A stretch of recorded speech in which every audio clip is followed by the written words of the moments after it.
Hello， 大家好，这里是环华半年，现在是早上的9点半，我们今天要去参观一下布达拉宫啊。带着羊的还第一次见到，对，排队呢，这么多人啊，排了20分钟，终于排到最后一个弯了。过了安检啊，现在拼团拼了一个导游大哥，这边是雪崩啊，雪城。为什么叫雪城？这是以前一个地方的名字，这下面是一个村。咱们现在这个村已经搬到布达拉宫后面去了，叫做雪新村。我们今天主要参观是上面红宫的里面，白宫以前是行政部。现在到售票处拿到门票了，现在开始爬。布达拉宫下面那座山叫红山，红色的红。布达拉宫为什么修建在这座红山顶上呢？我们有没有知道咱们今天布达拉是什么意思呢？不是藏语，不是汉语对，是印度语，主要意思是观世音菩萨道场的意思，就是普陀山。为什么叫做普陀山呢？因为以前没修建布达拉宫之前，山顶上有一个天然形成的山洞，是观音菩萨修行的地方。以前布达拉宫是谁来修建？西藏的吐蕃王子松赞干布来修建的。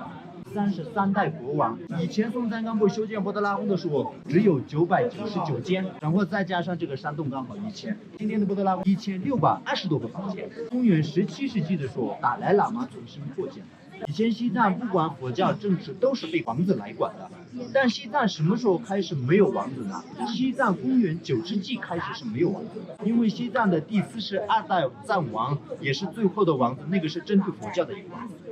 这个王子不给发展佛教，他把寺庙里面的僧人赶出来，让他们成家，等于就是可以说是一个灭佛的王子。所以那个王子哪天在大昭寺的法会上面被射死了。所以公元9世纪到公元17世纪中间800多年都是没有王子，自己的地方自己管的，没有一个王子统一管西藏。但等到了公元17世纪的时候，到了第5世达赖喇嘛的时候，5世达赖喇嘛拿到政教合一的权利之后呢，5世达赖喇嘛就统一了西藏，扩建了布达拉宫。然后5世达赖喇嘛开始就政教合一了。5世到西藏和平解放之前，都是历代达赖喇嘛来统一管西藏的啊。1951年的时候解放了之后呢，咱们今天的布达拉宫可以说是一个文物馆，是一个博物馆来管。所以咱们今天布达拉宫里面的话，我们主要参观红宫里面主要参观就在那里头。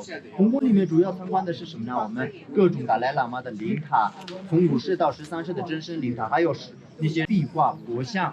还有以前达赖喇嘛修行的地方，就是诵经的地方。白宫是什么呢？就是一个行政部办事的地方。所以我们今天在白宫里面是参观不了的，我们没有什么好参观的。就布达拉宫里面总共有13层，我们能爬得到是布达拉宫的12层，13层是我们爬不了，为什么呢？因为布达拉宫的13层的话，房屋的顶上是露天的，我们也没有什么好参观的。达赖喇嘛是什么样的喇嘛呢？我们叫做转世灵童，转世喇嘛。达赖喇嘛就是观音菩萨的化身。班禅大士是你们汉传佛教里面的弥勒佛，我们藏传佛教里面的强巴佛，是我们未来佛的化身。达赖喇嘛从第1道已经转到14世，班禅大士从第1道已经转到11世。一个喇嘛圆寂之后，怎么选他的下一个转世呢？他圆寂之前会告诉，再过1年、2年，也许是3年，我会圆寂。我圆寂之后，我下一个大概的时间、地点在什么什么地方出现，提前会告诉我们。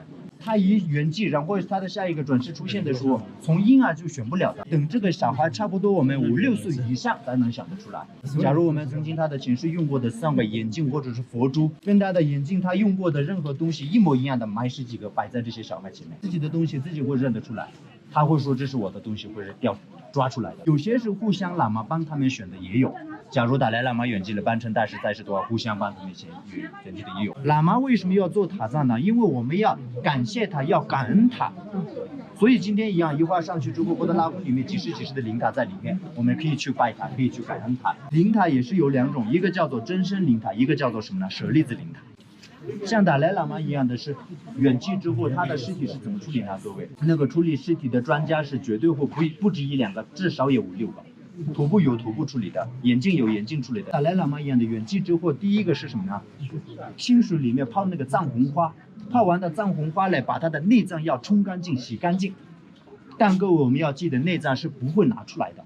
清理干净之后呢，它的整个尸体上面会刷金的。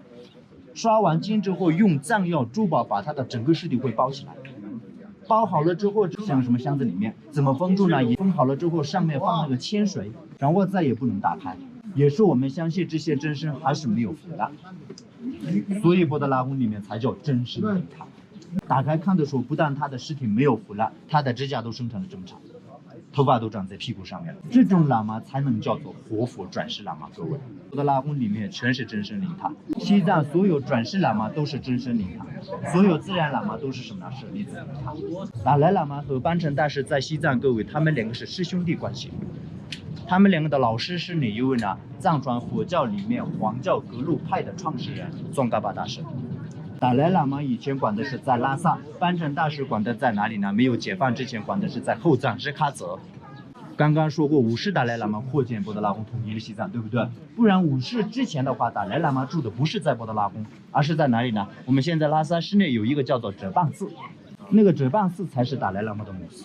红宫标准墙上面是什么样的呢？这前面的正一半50%就是这个陶，后面的50%是什么呢？泥巴跟石头。所以这个陶叫做什么来着呢？编码草。这过了上千年不会过期啊，各位。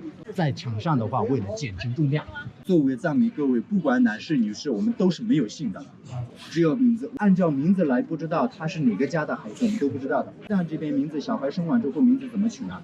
估计50%的小孩，我们把他带到寺庙里面，喇嘛会给我们取名字的。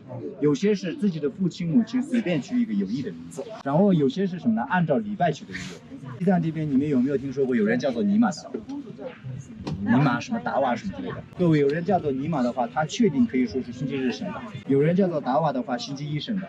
达瓦是月亮的意思，尼玛是星期二，拉巴是星期三，每一个。所以藏民的话，一家里面种米会有很多的。假如跟我一样有2个萝卜的话，只能说大萝卜、小萝卜，只能这么叫。咱们现在应该是爬到了这个位置啊，尤其是这个店，因为这个店咱们现在只有101年的历史，1922年的时候新加上去的。现在这边重新验票啊，进去了以后就不允许拍照了啊。12点41分，现在已经逛完了，大概逛了2个小时啊。然后跟着这个导游讲解的非常的细致啊，只可惜里边不能拍摄啊。现在从北门下来了，其实里边就是参观5世到13世达赖喇嘛的灵塔。这个店里边主要供奉呢就是5世达赖喇嘛的灵塔啊，用了好像3吨还是4吨的黄金啊。据说现在里边只有70多名僧人了，说是僧人都不愿意在布达拉宫里边修行啊，因为你在寺院里边他有老师教，有辩经，有考试，在这边什么都要靠自学啊，僧人也很少了。我们现在预约了一下西藏博物馆的门票啊，这个是免费的。刚才去布达拉宫之前啊，有一个珍宝馆，就是展示了一些文物啊，什么东西。现在里边的东西已经全部都挪到西藏博物馆了。咱们到了西藏博物馆了，进去瞅一瞅。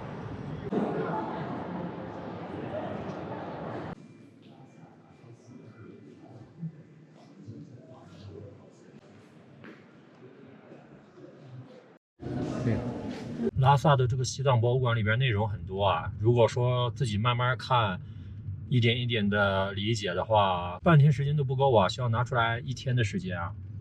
博物馆里边有免费的导游啊，是按照时间节点来算的，最好就是提前规划好时间啊，按照导游的这个排的可以连起来，就一直听导游讲解啊。导游讲解和自己看还是2种体验啊。看了一下午，信息量非常大，现在头都有点晕啊。如果对西藏的历史、对西藏的宗教、对西藏的生活习俗感兴趣的话，来这个西藏博物馆就绝对没问题。